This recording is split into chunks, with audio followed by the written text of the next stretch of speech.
The subject of hydrostatic pressure force and the methods for calculating these forces is motivated by the need to design hydraulic structures that can withstand very large hydraulic forces. So let's now ask, what are some examples of hydraulic structures whose design requires knowledge of the hydrostatic pressure? Dams, floodgates, storage tanks, or even the hull of a ship. What these examples all have in common is that they are all structures which need to support extremely large resultant hydrostatic pressure forces. One of the first types of hydraulic structures that comes to mind, dams, are represented by the Grand Coulee Dam in Washington State.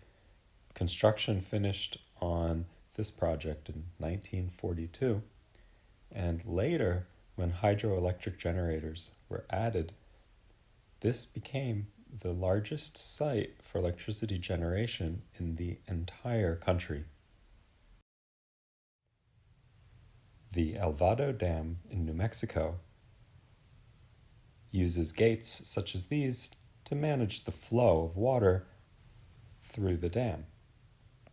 This adjustable gate consists of a plane that you see outlined there and a truss structure supporting it that's designed to withstand extremely large hydrostatic pressure forces. Next, to illustrate how hydrostatic pressure forces can easily exceed tens of thousands of pounds, we're going to solve an example of the hydrostatic pressure force on a horizontal submerged planar surface. We are asked in this question to find Fr on the bottom of a tank.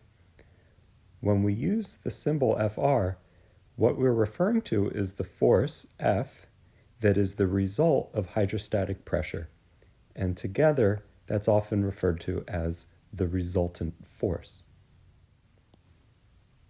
And here is our scenario. An above-ground water tank contains 12 feet of water. The area of the base of the tank is 10 feet by 10 feet. The specific weight of water is well known.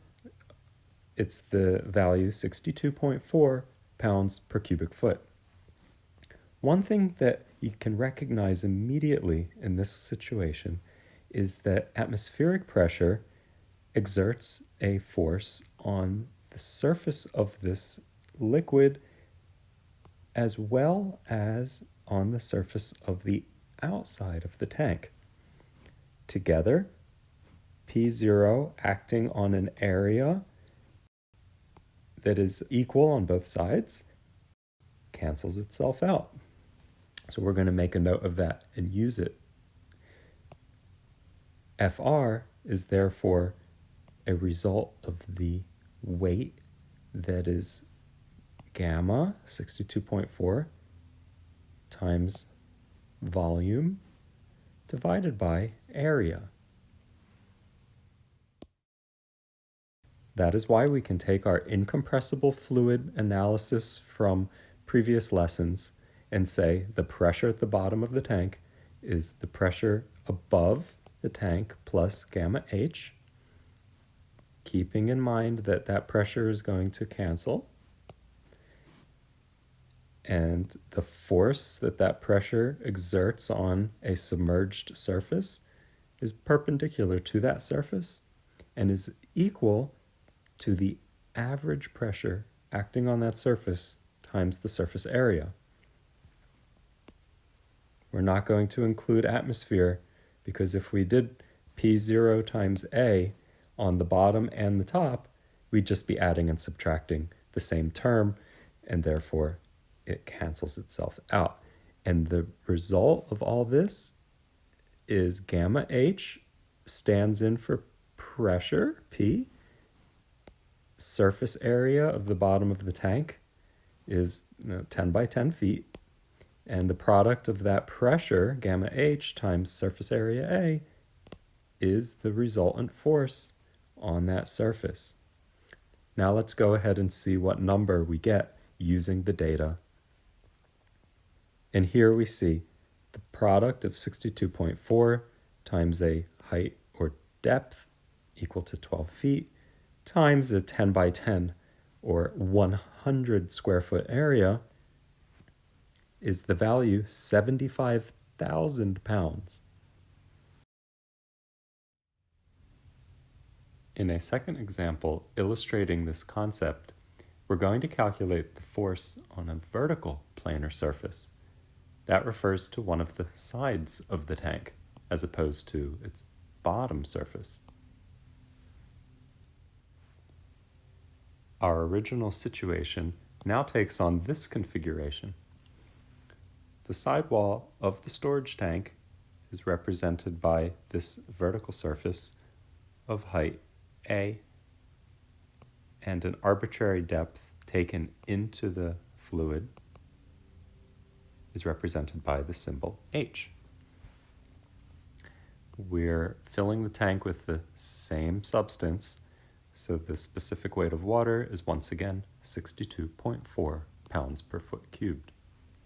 It's important to now realize that the resultant force, Fr, is the sum of resultant forces dF on infinitesimally small units of surface area that are represented in the diagram shown here on the right. This perspective view of that sidewall allows us to set an origin, the point 0, 0, at the center of the top of the rectangular surface. An x-axis and y-axis are drawn horizontally and vertically to give us a basis to begin the process of integration in order to sum the dFs over that surface. Earlier in the problem, we were told that the width of the tank is 10 feet and the overall length of one side is 12 feet. To summarize once again, we're looking at an area equal to the product of height times width. A times B is 12 feet high by 10 feet wide, or 120 square feet on one side. And with regards to the force dF, that's that increment of force on an area dA. The pressure locally at the position where dA is positioned is the specific weight of water times the height, h. And again, h is now a variable. It's the depth to dF times an element of area of size delta x times delta y for a overall expression of dF of gamma times y. Notice that y is the same as h times dx times dy. Here is a note reminding us that the expression for the pressure at a given height is gamma times h, and the expression for an element of rectangular area is dx times dy, and we'll substitute the variable y in place of our height h. What we're able to do with this expression is find the resultant force. It's the integral of dF. In other words, we're going to sum all of the contributions to the resultant force. That surface integral is taken over x's ranging from negative b over 2 to plus b over 2. That buys us the entire width of the rectangular surface. As for the integration in the y direction, we're going to vary y from 0 to a. That's the top surface all the way to the the bottom of the tank with a value of A equals 12 feet. All of the terms that involve Y or a constant term gamma are separated from terms that include X. So we can carry out this integration, and it's fairly straightforward. Integrating the number 1 between two limits just gives us back the difference between these two values. So I get B as the result of that first integral. Gamma was a constant, so it just moved to the front. And the result of integrating the variable y dy is the function y squared over 2, with the limits of integration a and 0. Plugging in those limits, we get an overall expression for the resultant force on a vertical surface equal to the specific weight gamma times the width of that rectangular surface B times its height squared over 2.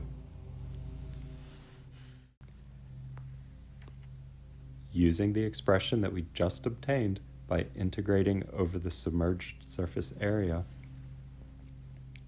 we get the value 1/2 times the specific weight of 62.4 times a width of 10 feet. Finally, multiplied by the height, 12 feet, raised to the power of 2. The resultant force is 45,000 pounds. Again, this is on a sidewall of the water storage tank.